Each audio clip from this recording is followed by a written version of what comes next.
amigas? Muy buenas tardes, mañanas. ¿Cómo están? Hoy día que estamos grabando este programa, para que ustedes volvamos a una edición más de Comunalidad del Arte del Buen Vivir. Hoy tengo el gusto de estar acompañado de una buena amiga, de una gente que es de un municipio, lo de Soto, ahí en la costa oaxaqueña, porque recientemente la Cámara de Diputados acaba de hacer una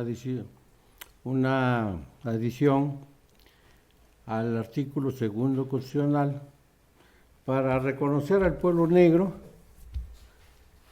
y el tema de los negros en México y en Oaxaca pues es muy interesante, porque han venido acompañados de una colonización durante más de 500 años. Los negros llegan a América y a México a raíz de la crisis de los indígenas. Hay que recordar que en aquel tiempo había más o menos, cuando llegan los españoles, había unos 20 millones de indígenas. Bueno, la sobreexplotación comienza a reducirse. Se cuenta que llegaron nada más hasta 1 millón. 19 millones de indígenas se mueren por la sobreexplotación. Y en este caso comienza a promoverse la esclavitud, primero en las islas y después en México, y llegan llega el pueblo negro. Y se asienta en México, en América, etc. Pero para tratar este tema, pues está con nosotros Betty Amaro. Betty, muchas gracias por haber aceptado la invitación de tratar el tema que es fundamental. Podríamos llamar el pueblo negro, que se ubica más o menos en la costa oaxaqueña y en la costa de Guerrero, ¿verdad? Son un pueblo que tiene un territorio, es un pueblo que tiene costumbres ancestrales. ¿Y qué piensas tú esta idea de su reconocimiento en el artículo segundo de la Constitución? Hola, muy buenas tardes, maestro, por haberme invitado. Difiero un poco en la cuestión de un reconocimiento como tal, porque desde nuestro punto de vista de varias organizaciones que hemos venido trabajando desde hace más de 20 años, sobre todo, como bien dice, en la costa oaxaqueña, para nosotros es un reconocimiento meramente nominativo, que no da derechos específicos, y que dentro de la propuesta que hace la senadora Susana Harp hay ciertos vacíos legales que nosotros consideramos que deja los derechos a la interpretación de quien lea la ley. Y depende, la institución va a decir, bueno, si le corresponde o no, porque dice que tenemos los mismos derechos de los pueblos indígenas según lo digan las leyes. ¿Qué leyes? Tampoco especifica, y tomando en cuenta que desde el 2001 que se hizo la reforma al artículo segundo en materia de derechos indígenas, el segundo nunca ha sido materia de una ley reglamentaria, de una ley secundaria, pues deja a la deriva los derechos, y es prácticamente que sí hace hay un proceso de visibilización de la existencia de los pueblos negros, pero no un reconocimiento pleno con derechos específicos. Y es ahí donde nosotros notamos que adolece esta reforma que fue promovida por la senadora Susana Harp, y que después de haber sido construida fue consultada en unos foros a los que ellos llamaron consulta, pero que obviamente no cumplían con los lineamientos del 169 de la OIT, y que tampoco fueron tomadas en cuenta todas las propuestas que se virtieron, porque si bien nosotros coincidimos que es necesario el reconocimiento, debe ser un reconocimiento pleno. Nosotros, usted sabe más que yo de materia constitucional, política y de leyes, pero de acuerdo con la construcción del segundo constitucional, desde nuestro punto de vista, el reconocimiento debió venir en los primeros párrafos, donde dijera la nación mexicana es pluricultural, sustentada originalmente en sus pueblos indígenas y el pueblo afromexicano. Después viene una conceptualización de quiénes son los pueblos indígenas, quiénes conforman los pueblos indígenas, y debería venir una conceptualización de quiénes son los pueblos negros, o en este caso afromexicanos, como se tuvo a bien hacer la reforma, pero no viene. Y entonces también deja un vacío jurídico. ¿Quiénes somos los afromexicanos? ¿Quién es el sujeto jurídico? Muy bien, yo creo que, pero al dejar la interpretación de acuerdo al artículo segundo, nos está dejando a la acción de los estados. ¿Cómo la ves tú que sí se puede avanzar en el estado de Oaxaca? Bueno, yo creo que la interpretación de los estados y de las instituciones, bueno, en el caso de Oaxaca, ya hubo una reforma donde se reconoció, ¿no? Hay un reconocimiento, pero meramente también cumple una función nominativa, porque no es un reconocimiento que esté planteado en términos de una ley secundaria y por lo tanto no hay obligaciones del Estado de manera específica. Y entonces sabemos que hay como digamos, una materia de buena voluntad acerca de las instituciones, pero no hay una obligación real, porque no hay una ley secundaria que obliga al Estado a cumplimentar ese reconocimiento que hay en el Estado de Oaxaca. Ok, entiendo entonces, Betty, de que es necesario desde el artículo primero, me imagino, declarar al Estado mexicano un Estado plurinacional, pluricultural, plurilingüístico y que dentro de las leyes secundarias se reconozcan los derechos de sus pueblos. Pues yo plantearía más bien que el reconocimiento de derechos debería estar a rango constitucional. Digamos que el artículo primero habla de los derechos humanos, el artículo segundo habla de la existencia de los pueblos indígenas y en este caso, una vez que sea aprobada por las 17 legislaturas locales, elevará a rango constitucional el que sea nombrado el pueblo afromexicano. Lo que nosotros vamos es que debe ser transversal en el artículo segundo. Porque, como usted sabe, arriba en la parte, digamos, introductoria del artículo viene la conceptualización de quiénes son los pueblos indígenas.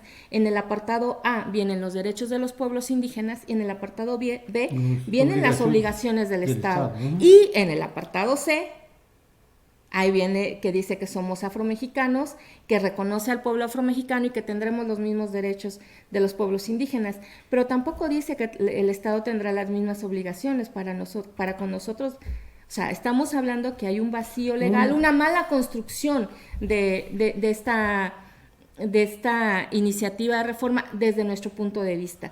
Yo creo que hay muchas formas de verlo y por lo tanto muchas interpretaciones, pero lo que a derecho corresponde, visto por una constitucionalista, la doctora Elia Bendaño, pues es una reforma que solo contribuye a la visibilización y no al ejercicio pleno de derechos. Y eso es lo que nosotros hemos buscado por más de 20 años. Yo no digo que no sea un avance, pero es un avance mínimo comparado con el reto que enfrentamos las comunidades negras. Usted dice la llegada, yo diría que no llegamos, nos trajeron, o la llegada forzada de miles y millones de africanos en condición de esclavitud, y de los cuales se fueron conformando comunidades bien estructuradas, sobre todo en la costa chica de Guerrero y Oaxaca, donde usted bien sabe, las condiciones permitieron que hiciéramos relaciones interétnicas con los pueblos indígenas, pero que se preservaran en mayor medida nuestras tradiciones, nuestras costumbres y nuestra cultura. Y que muchos de nuestros rasgos culturales se han ido perdiendo porque precisamente no hay una política pública encaminada a preservarlos. Y entonces es complicado porque, por ejemplo, vienen los de la Guelaguetza a decir el Comité de Autenticidad que los diablos de lo de Soto, pues porque no visten todos de negro, pues no son auténticos, cuando no conocen la historia de la comunidad, no conocen la historia de la danza y por lo tanto que todos se vistan de negro nunca ha sido una tradición en lo de Soto. Y entonces, ¿de qué autenticidad estamos hablando? ¿De la folclórica o de la real? Entonces es complicada la situación. Es decir, Betty, apenas 20 años y faltan otros no sé cuántos años para que el pueblo negro, yo le llamo el pueblo negro porque así se autodenominan ustedes, así es. Pueblo negro, el afromexicano ya es otra cuestión, pero yo recuerdo mucho haber leído hace años el libro de los condenados de la tierra de Frantz Fanon. Frantz Fanon conceptualiza una lucha del pueblo negro bajo el concepto de negritud, ¿no? Yo creo que la negritud, en ese caso, lo que tú estás diciendo, es que falta mucho por caminar. Por ejemplo, el territorio, las tradiciones, reconocimiento como pueblo, yo diría hasta nación negra, ¿por qué no? Para que no nos perdamos en el concepto de una nación negra, y que alguna vez algún historiador mexicano dijo, bueno, ¿por qué los negros de Guerrero y de Oaxaca, que sería lo ideal como un estado, sea un estado, ¿no? El estado negro, que sería una unidad porque tienen derecho de vivir en un solo territorio y derecho de tener una sola unidad política, ¿no? Su congreso, su gobernador, su etcétera, etcétera, y plenos derechos para que puedan expresarse libremente. Pero falta por caminar mucho, Betty. ¿Por dónde caminamos? Pues yo creo que buscando la unidad, y en este sentido efectivamente Costa Chica comparte una visión cultural única, una visión cultural que hermana, digamos que estamos separados por la frontera estatal, pero siempre sentimos hermanados, y decir de Costa Chica es pertenecer a un territorio. No solamente sea Guerrero, Oaxaca, Costa Chica es un territorio, y efectivamente es un territorio mayoritariamente negro. Yo creo que aquí lo que debemos apostar es sí por la unidad, sí por la... por luchar por los mismos conceptos, por los mismos derechos. Sin embargo, también creo que dentro de la academia y dentro de la política se han dedicado como a hacer, confrontar a muchas organizaciones, que las organizaciones no somos sinónimo de comunidad, ¿no?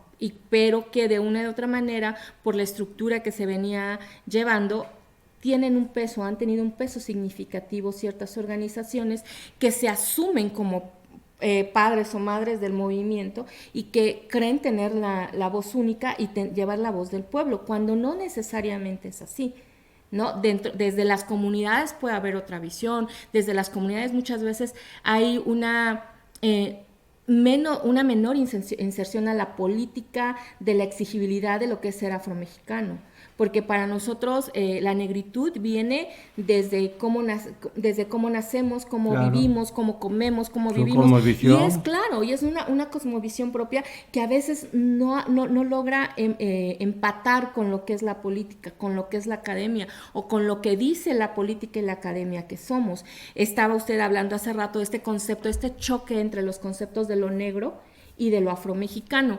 Desde nuestro punto de vista, obviamente, el proceso en México no ha sido el mismo que en otros países, y por lo tanto no podríamos decir que, bueno, lo que es ser afrocolombiano, lo que es ser afroperuano en nuestras circunstancias y en otros contextos va a ser lo mismo que en México. Si bien es cierto, lo afrodescendiente nace como una concepción política, una visión política de las propias organizaciones que se reunieron hace más de 20 años, bueno, hace casi 20 años en Santiago y en Durban. Sin embargo, en esos momentos el movimiento afromexicano apenas se iniciaba y empezó como un movimiento negro, porque era lo que nos acercaba a nuestra realidad, a nuestra identidad, que de una o de otra forma se han perdido, yo creo, las cuestiones de poder amalgamar estas identidades, y que un negro se reconozca también como afromexicano o como afrodescendiente. Sin embargo, la lucha interna entre algunas organizaciones y las cuestiones políticas y académicas han hecho que haya una lucha y un enfrentamiento cuando debería ser un hermanado. Yo no sé, cuando iniciamos la consulta que hubo para la fallida reforma que se pretendió en el sexenio pasado sobre los derechos de los pueblos indígenas y afromexicanos, las comunidades, los que nos reunimos en Guasolotitlán en ese momento para hacer una consulta sobre el pueblo negro, dejamos un concepto claro establecido. Sí, somos negros, somos afromexicanos, ¿y por qué no podemos ser pueblo negro afromexicano?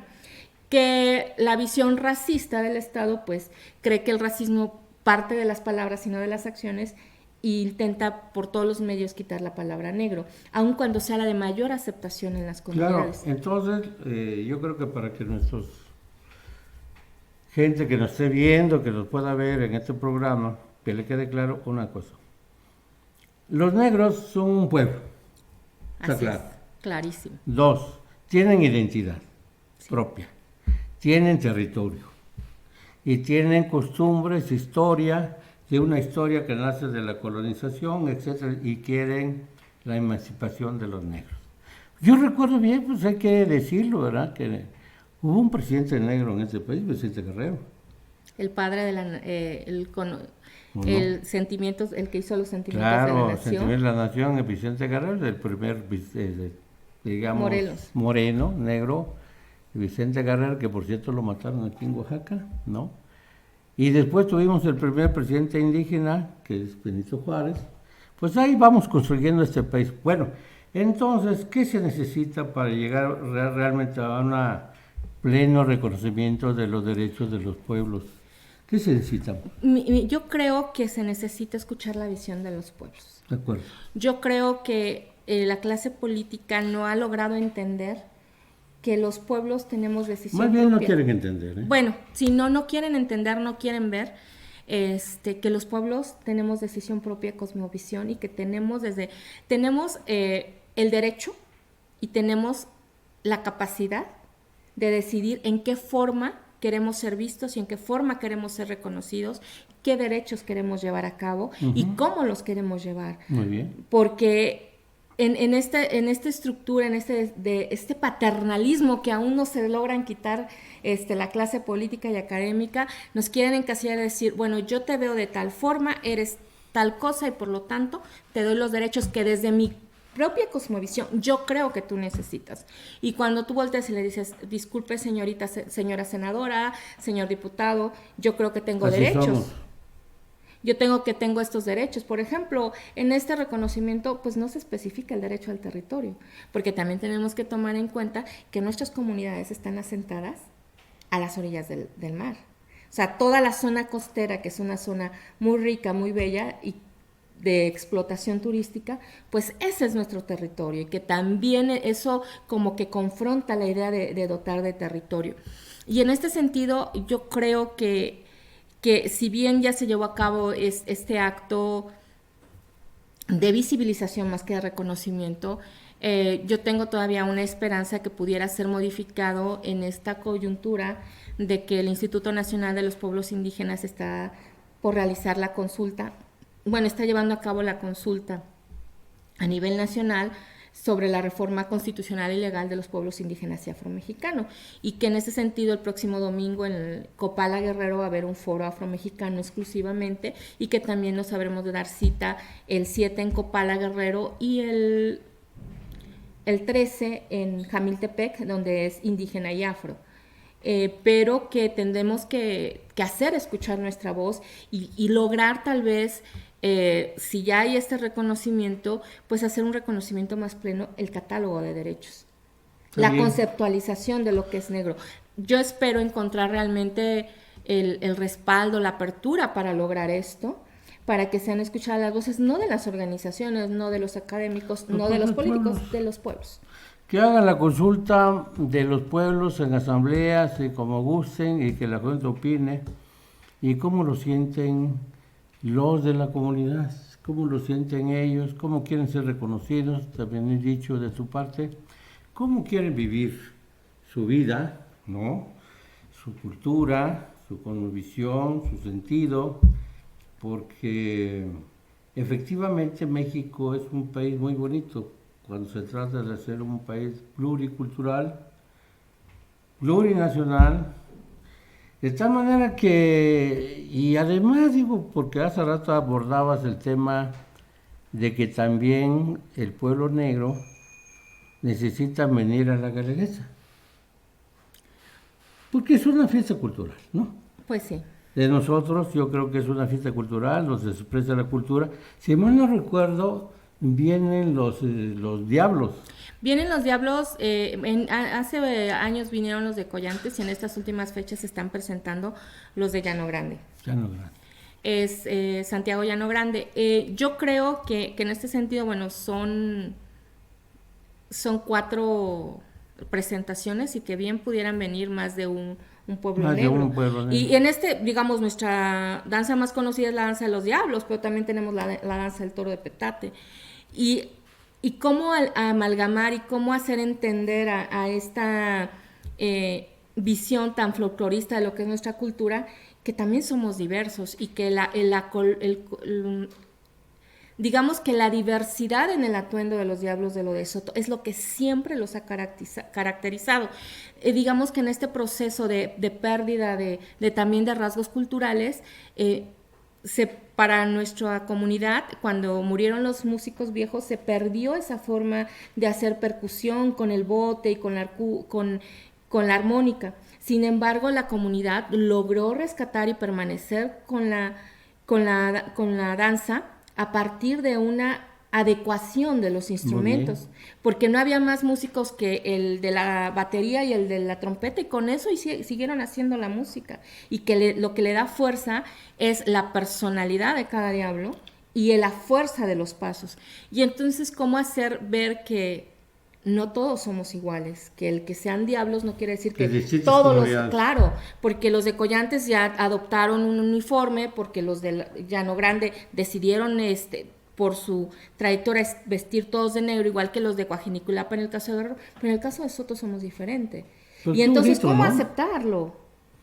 ¿No? Y entonces, digamos, y eso también es una cuestión de orgullo, de pertenencia y de decir, somos negros, danzamos la danza de los diablos y tenemos el derecho de participar en la mayor fiesta cultural, aun cuando sea sumamente cuestionada si es solamente folclorista o solamente turística, pero que nos da un impacto a nivel nacional e internacional, y decir, estamos ahí presentes, y no solamente desde un punto de vista de un solo pueblo, de una sola representación, como si fuéramos homogéneos, cuando no lo somos. Pues vamos caminando, Betty, y vamos, yo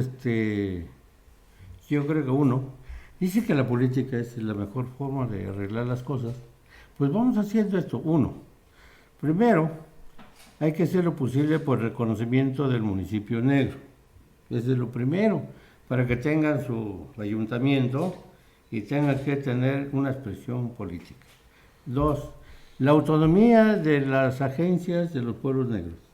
Yo creo que es importantísimo que ellos se gobiernen como quieran, como pueden, de acuerdo con su visión, de acuerdo con sus valores, sus normas, etc.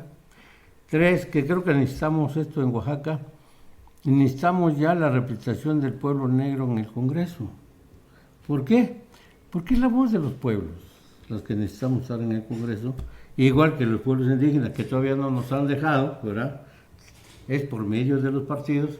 Pero realmente, Betty, me ha gustado mucho tu plática, tu posición, lo que falta por caminar, pero se hace camino al andar, y hay que seguir luchando, seguir picando piedra, para que los señores diputados, senadores, nuestros representantes sean verdaderamente nuestros representantes, y que sean gente que sea mucho más sensible. Pues hoy nos tocó, Betty, estar contigo. Muchas gracias, amigas, amigos. Gracias. Muchas gracias por tu presencia. No, al contrario. Y el tema no se acaba. No se acaba, y seguimos caminando, seguimos trabajando. Como se dice, seguimos picando piedra, porque queda mucho camino por delante, porque este reconocimiento obviamente tampoco garantiza que la pregunta sobre adscripción étnico-racial venga incluida en el censo 2020, porque aducen falta de presupuesto. Y es una lucha que se tiene que dar desde varias trincheras. Fuimos recientemente y desde áreas ópticas. Claro, y fuimos recientemente a una audiencia ante la Corte Interamericana de Derechos Humanos, denunciando el hecho de que no hay una garantía de que el INEGI incluya la pregunta sobre adscripción étnico-racial, no solamente para los pueblos negros, sino también para los pueblos indígenas, porque aducen falta de presupuesto, y entonces no hay una respuesta clara del INEGI. El INEGI no se presentó a la audiencia. El que respondió fue el subsecretario Encinas, pues diciendo que pues, el INEGI es autónomo, pero que ellos tienen entendido que sí va. Bueno. Pero mientras no hay una respuesta formal, pues nosotros vamos a seguir insistiendo, porque no nos queda de otra, porque debemos saber a qué pueblo se le va a dar la atención, y qué comunidades, sobre todo, tienen qué carencias, en qué condiciones viven. Y eso solamente nos los puede dar de manera oficial, aunque nosotros lo palpemos, pues el censo 2020. Muy bien, pues muchas gracias, amigas, amigos, muchas gracias, Betty. No, al contrario, maestro. Que tengan muy buenos días, tardes y noches. Muy buenas.